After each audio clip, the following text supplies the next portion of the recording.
কাজে তার ভক্তরা তাকে আউলিয়া শয়তান বানিয়ে নিজেদের শয়তানি চালিয়ে দেওয়ার কি করেছে, পথ উন্মুক্ত করে নিয়েছে। তাকে বলা হয় পীরানে পীর দস্তগীর, বলে না সমস্ত পীরের পীর, ওয়ালির ওয়ালি, সমস্ত ওয়ালির ওয়ালি।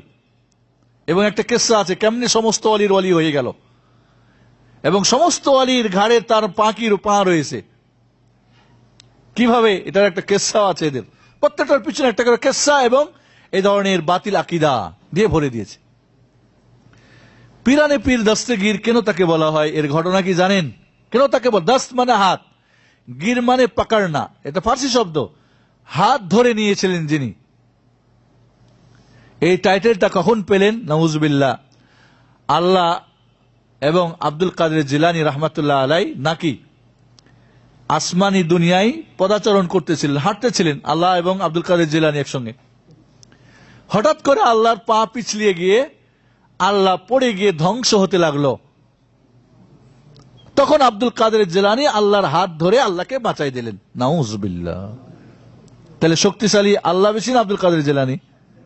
আল্লাহ নিজেকে পিছলে থাকে, বাঁচাতে পারে না। পিছলে যাওয়া এটা কি যাদের পরিপূর্ণতা তার কাজ, ঠিক না? দুর্বল মানুষ বেশি পিছলে, বাচ্চারা বেশি পিছলে, মহিলারা বেশি পিছলে, শক্ত মানুষ কম পিছলে, পিছলেও কম। তাহলে আল্লাহ যদি পিছলে যায় তাহলে আল্লাহ কি পরিপূর্ণ না অপরিপূর্ণ? ত্রুটিপূর্ণ নাকি ত্রুটিমুক্ত? নাউজুবিল্লাহ। এর চাইতে বড় কুফর, এর চাইতে বড় শিরক কি হতে পারে যে আল্লাহর কে পরিপূর্ণ যারা না মানতে পারে। আল্লাহ পড়ে গিয়েছিল আর আব্দুল কাদের জিলানী তাকে বাঁচিয়ে দিল, তাই তার নাম হয়ে গেল পীরানে পীর দস্তগীর। নাউজুবিল্লাহ। এইভাবে আব্দুল কাদের জিলানী রহমাতুল্লাহ আলাই মারপেট থেকে কোরআন 18 পারা মুখস্থ করে এসেছিলেন। এরকম কথা আছে না নাই? আরে কোরআন যদি মুখস্থ করে আসতেই হয় এই দুনিয়ায়, তো মুহাম্মদুর রাসূলুল্লাহ তো প্রথম আসার কথা, ঠিক না?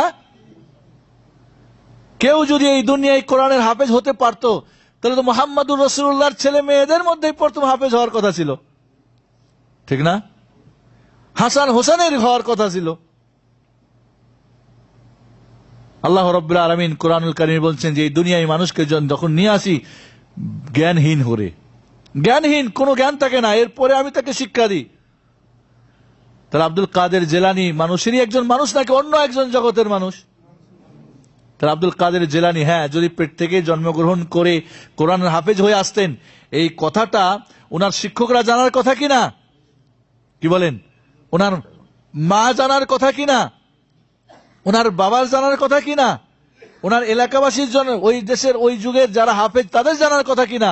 জানলো কারা? যারা জাহেল মূর্খ বেদাত শিরকে ডুবে আছে তারা।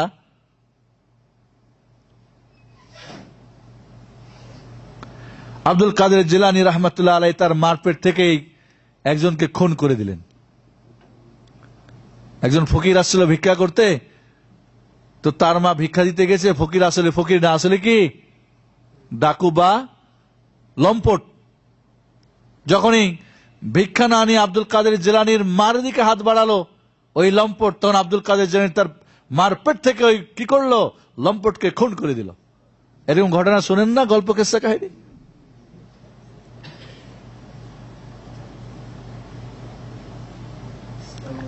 এরকম সম্ভব হলে তো নবী রাসূলুল্লাহ তো হওয়ার কথা প্রথম, কি বলেন?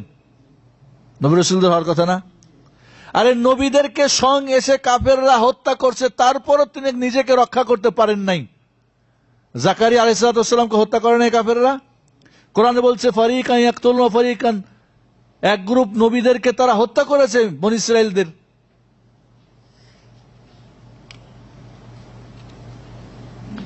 মুসা আলাইহিস সালামকে ভেগে আসতে হলো কোত্থেকে? ফিরআউনের হত্যার ভয়ে। আরে মুহাম্মদুর রাসূলুল্লাহ সাল্লাল্লাহু আলাইহি ওয়াসাল্লামকে মক্কা ছেড়ে মদিনা যেতে হলো। কে যেগুলি হত্যা করে সবগুলি হত্যা করে দিতেন? পেটে না, জীবিত, জিন্দা, প্রকাশ্যে তার শক্তি সবকিছু আছে। এই ধরনের গাঁজাখোরদের গল্প আমাদের সমাজে অনেক প্রচলিত আছে না নাই? আব্দুল কাদের জিলানী রহমতুল্লাহ আলাইহির নাম বিনা ওযুতে নিলে শরীরের পশম ঝরে ঝরে যায়। এখন কি সবার উজু আছে আপনাদের? বলেন তো আব্দুল কাদের জিলানী রহমতুল্লাহ আলাইহি বলেন, বলেন রহমতুল্লাহ আলাইহি বলেন, পশম ঝরে গেছে যাদের উজু নাই? এর চেয়ে গাঁজাখড়ি কথা কি হতে পারে যে একবার জিজ্ঞেস দেখলেও না যে চড়লো কিনা। আরেক স্বয়ং আল্লাহ রাব্বুল আলামিনের নাম, স্বয়ং আল্লাহর পবিত্র কালামুল্লাহ পড়ার জন্য উজু কি শর্ত? কোরআন স্পর্শ করার জন্য উজু শর্ত, কাবা ঘর তওয়াফ করার জন্য উজু, তাও সবার জন্য, সবার কাছে না, সব মাযহাবে না। আর নামাজ পড়ার জন্য উজু শর্ত, বাকি অন্য ইবাদত করার জন্য কি উজু শর্ত? আল্লাহর নাম নিবেন উজু শর্ত? তা আল্লাহর নাম বিনা উজুতে নিলে নেওয়া যায়, পশম ঝরে না। আব্দুল কাদের জিলানীর নাম নিলে পশম ঝরে যায়। এর চাইতে গাঁজাখোর কথা শোনার পরও যে বিশ্বাস করে, ওর চাইতে বড় গাঁজাখোর কেউ আছে? আর যারা লেখে বলে এদের চাইতে বড় ভাঙখোর গাঁজাখোর, এবং দেখবেন যে এইগুলি গাঁজাখোরের দলরাই গল্প করে থাকে।